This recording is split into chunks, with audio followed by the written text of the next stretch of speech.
In the vast, competitive silence of the galaxy, every species learns one fundamental truth. Speed is life. To survive, you must be the arrow. You must strike before the enemy reacts, or you must vanish before the predator closes its jaws. The Kix-Ma warriors can sprint at 80 miles per hour on their chitinous legs. The Vrakian stalkers use short-range warp jumps to close the distance. Evolution favors the burst. It favors the sprint. It favors the explosive release of energy. But there is an anomaly. There is one species that rejected this universal law. They do not sprint like the cheetah. They do not hide like the chameleon. To the galactic eye, they appear slow, clumsy, pathetic. Do not be deceived.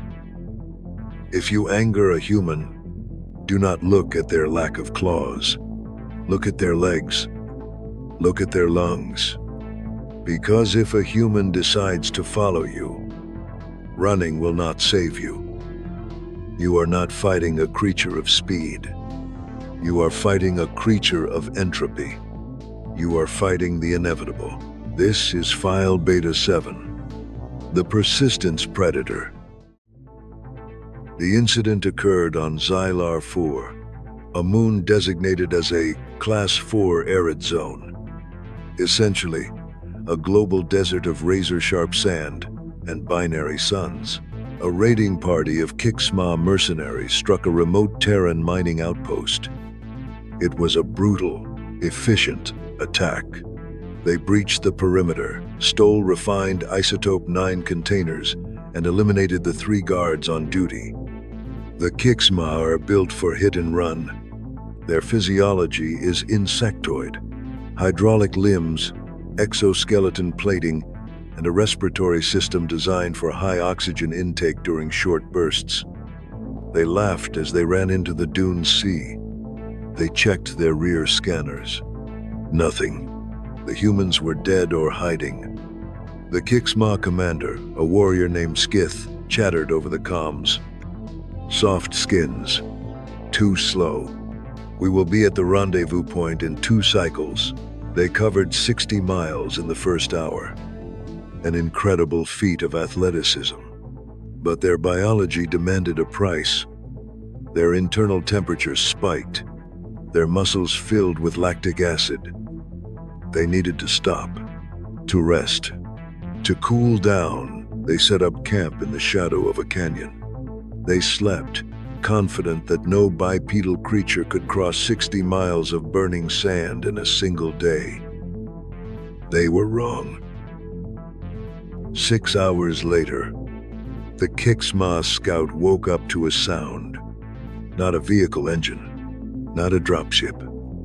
Crunch, crunch, crunch. A rhythmic, grinding noise. The scout looked at the horizon. Through the shimmering heat haze, a silhouette appeared. It was a single human. Ranger Silas. He wasn't running. He was performing a strange, falling forward motion we call walking. Let me explain why this is terrifying. Most galactic species walk on their toes, digitigrade locomotion. It is built for sprinting. Humans are plantigrade. They smash their entire heel into the ground, absorbing the shock, and then roll off the toe. Their legs act like pendulums. They conserve energy with every step. While the Kix-Ma burns calories just standing still, the human burns almost nothing to move forward. Skith, the alien commander, panicked. "Impossible," he hissed. Run again." The Kix-Ma sprinted. Terror fueled their limbs.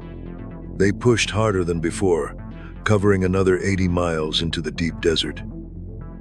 Night fell on Xylar 4. The temperature dropped, but the Kix-Ma were exhausted. Their muscles seized up. Their biological energy reserves were depleted. They needed sleep to repair their torn microfibers. They found a cave. They collapsed. He cannot track us in the dark, Skith reasoned. Humans have poor night vision. Skith closed his eyes. 1 hour passed. 2 hours. Crunch. Crunch. Crunch. The sound echoed off the canyon walls.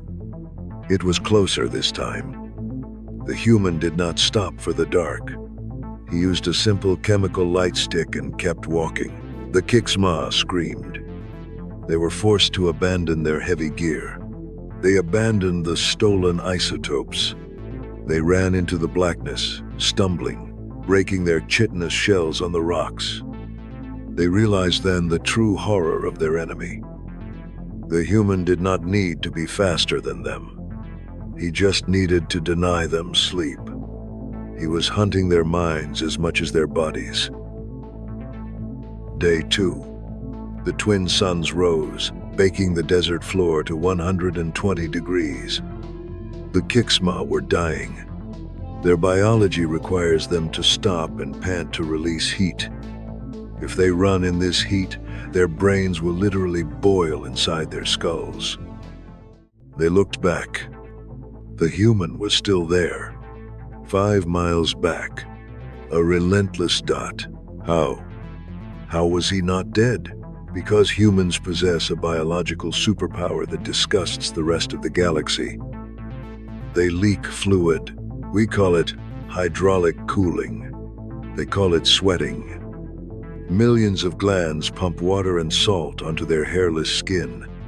The wind hits the water, evaporation occurs, and the heat is ripped away from their blood. Ranger Vylos was a walking radiator. While the aliens were cooking alive, he was simply drinking from his canteen. As long as he had water, he was immune to the sun. To the Kix-Ma, he looked like a wet, grimy monster, a creature of mud and salt that refused to obey the laws of thermodynamics. Day 3. There was no more running. The Kix-Ma squad was scattered across the dunes. 2 had died of cardiac arrest. 1 had simply stopped moving, his joints fused by dehydration. Only Skith remained. He crawled on his broken legs. He was hallucinating. He saw demons in the heat waves. But the demon was real. Crunch. Crunch. The sound stopped. Skith rolled over. A shadow fell over him, blocking the sun. It was Ranger Vylos. The human looked terrible. His lips were cracked. His skin was burned red. His eyes were sunken. But he was standing. Skith raised a claw, waiting for the killing blow, waiting for the plasma bolt. But the human didn't shoot. He didn't even raise his weapon. He looked at the alien with a strange emotion. Pity? Boredom? Vylos unclipped his canteen. He took a sip. Then he poured a little bit of water onto Skith's face. End of the line. The human rasped. Skith didn't fight. He couldn't. He surrendered not to the warrior, but to the biology. The galaxy is filled with predators that kill with speed, with strength, with venom. We understand them. We respect them. But the human? The human is the persistence hunter. They are the thing that comes for you when you are tired. They are the nightmare that walks slowly, but arrives inevitably. You can hide from a tiger. You can outrun a cheetah. But you cannot escape a human.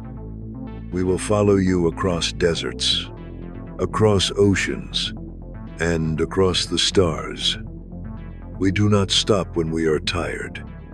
We stop when you are done. This concludes File Beta 7. Secure your archives, and pray you never hear the sound of walking. End of transmission.